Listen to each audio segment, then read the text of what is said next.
We even got Louis C.K. comedy special on men's genitals. You know, Louis C.K. be talking a lot of crazy stuff, but when he deals with the topic of sex and things like that, he get really belligerent. I want to see what he got to say about me and my genitals. Let's see. Email fight right now. You know, an email fight, not a text fight.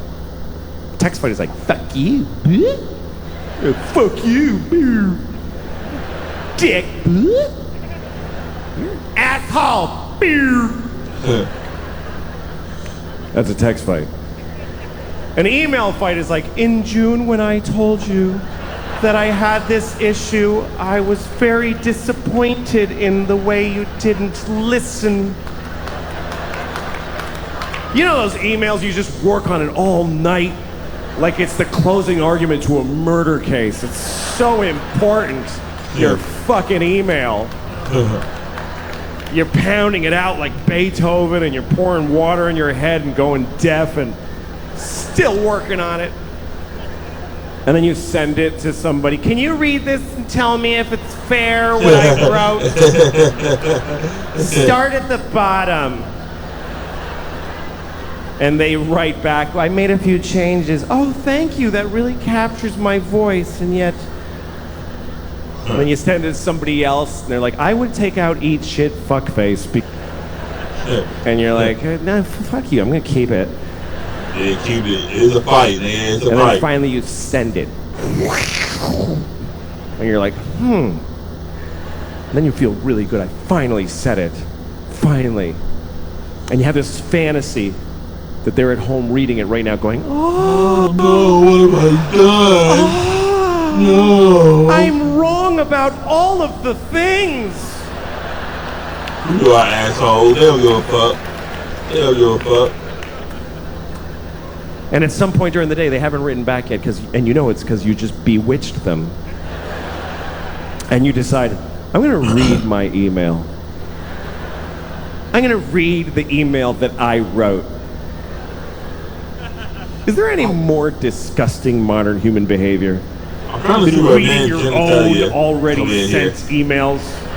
Is there any more scratching your asshole and smelling your finger than that? I do it all the time. Scratch your asshole, please. So that's what I did. I was in an email fight, and I looked in the sent folder where it's all, that's it. It's in stone. You can't change that anymore. Yeah, it's it. And I realized by mistake it said, this is my latest draft. What do you think?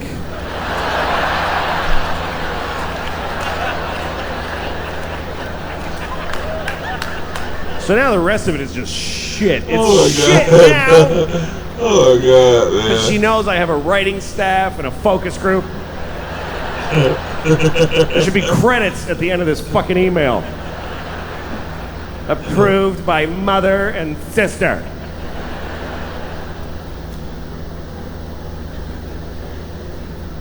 I don't know. Love is worth it, though. It really is. It's worth it. It is. I mean, I've always pursued love my whole life. You know, even when I was a kid, I loved girls. I loved them. And it was all, when I was 12, I discovered that girls are the greatest thing. And I would ask them out. That's what I did. I just walked up and asked them out. I had no fear. I'd go up to any girl I liked. Hey, you want to go out with me? She's like, no! Because you weren't supposed to do that. You weren't supposed to just ask her out. There was a system. Right. My daughters told me it still works this way in middle school. There's a thing where the boy asks his friend to ask her friend to ask her what she would say if he asked her out. How did children just know this Elizabethan parlor thing? 12-year-old boy, please inquire after her maiden friend. Were I to request her presence, what might be her answer? Indeed, my lady would enjoy your company, sir. That is well. Your cockness? Is that what he said? May I finger her?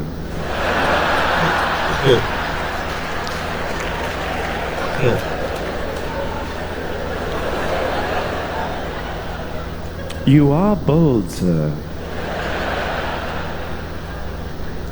And finger her you may.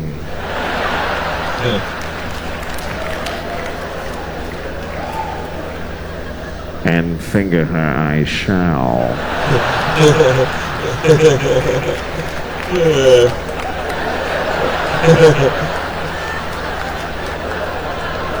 You have to stay in it now.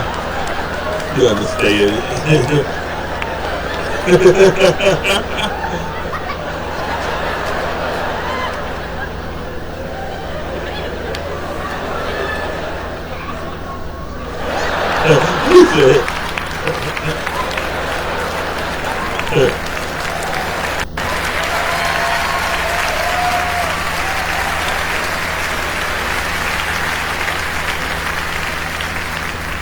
Anyway, I didn't do any of that myself. I would just ask them out. Girls said no to me. Till Rachel. Rachel was the first girl who said yes. I asked her to the dance in 8th grade, and she said yes. Yes. Happiest moment of my life, even to now. Damn. I never beat it. Anyway, Rachel said yes. I'll go to the dance with you. So we went to the dance. I was 13. It's my first time with a girl. And about 5 minutes into the dance, she comes up to me and she says, "Do you mind if I dance with Jeff?" I was like, okay. Because what other moves did I have at 13? What else are you going to say? "Do you mind if I dance with Jeff?" "Yeah, I do. I mind very much." "What the fuck do you think this is, Rachel?" You know what? Get your shit. We're leaving right now. Get your shit. Shut the fuck up, Rachel. I swear to God. I didn't have any of those tools. So I said, okay. And she danced with Jeff. And made out with Jeff. And left with Jeff. That was it. And I learned. By the way, that guy Jeff, this is a true story. That guy Jeff, he's a woman now. That's what happened. It's true. I was looking, and she has a whole blog on Facebook about becoming a woman. I was up all night reading it. I was crying. It was amazing. I was like, this is incredible. And then at the end, there's a picture of her with hair. And she says, I didn't change. I knew what I was all along. I knew I was a girl since I was 6 years old. And I read that. And I thought, why'd you take my fucking date then? You knew, you piece of shit. Fuck you, Jeff. Fuck you and your journey. I don't give a shit now. Hooray for transgender, but fuck you because you're just an asshole who became a cunt. That's what happened.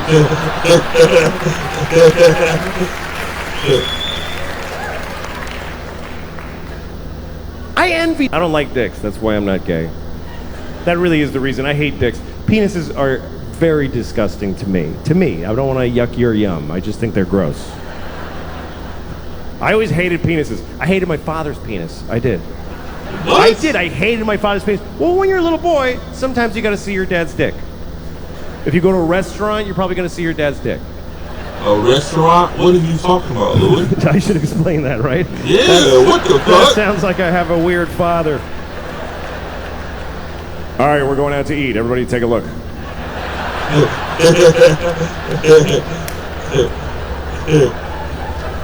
No, sometimes if you go to a restaurant with your family, when it's time to pee, you go pee with your dad if you're a little boy. If you go to a ball game with your dad, I remember there was never urinals, it was just a trough. And the little boys and the men stand there together. And the men are just standing there. And we're down here, the little boys. And the dicks are eye level, just horrible, hissing dicks in both directions, like a chorus line. Just.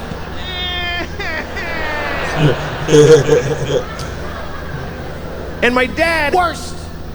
I would just start doing Because that. my dad, first of all, my father's Mexican. It's true. My father is Mexican. I'm not. I'm not Mexican. My father is.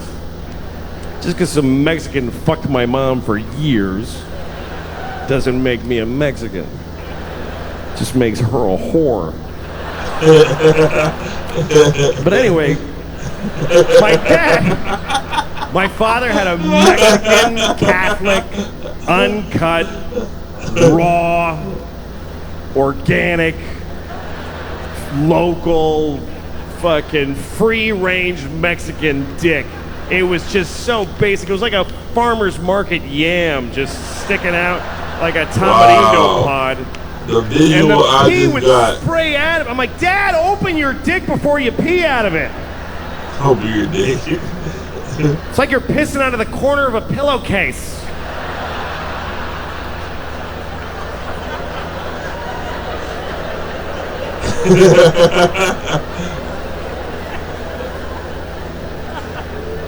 And my dad's had a weird life too. When I was 10 years old, my parents got divorced, and he converted to Judaism. He didn't turn into a Jew. It's not like my dad was like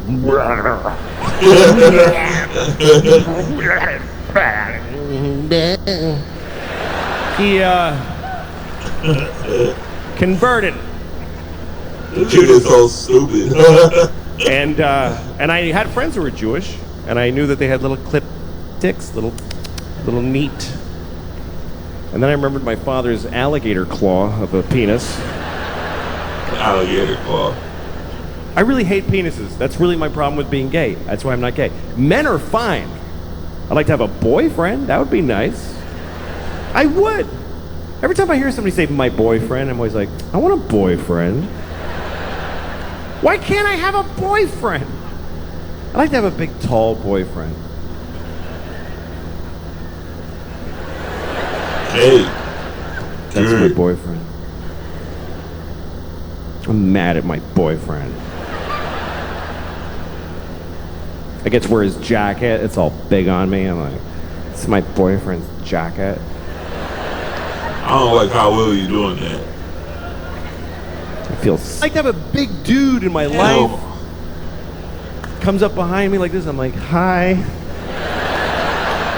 Like, I know that would be nice. But in order to get all those parts, you have to have a fucking cock shoved up your asshole, like a hard dick ramming in your ass. Oh, fuck. Oh, I just wanted to wear your jacket. Yeah, before you got in your ass, you should have jacked it, man. That got hurt, man. I just couldn't, dog. I just couldn't. I'm not a pimp or a player, man. I had my fair share of sex and pussy and all that. But I have to fuck every pussy in the world to get fucking bored of fucking. Even if I did that, fuck every pussy in the world, every legalized pussy in the world. I could never get so bored to where I just need dick. Like I couldn't do it, bro. Like the men's genitalia is that nasty to me too, that I just never want to be around men. If I could always be around women, and some women I can fuck, and some women I can talk to, I don't know.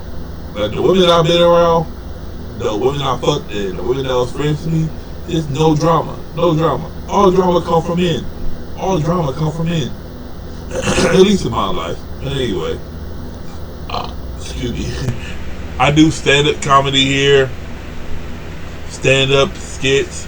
Whatever that's funny, man. So we just trying to have a good time.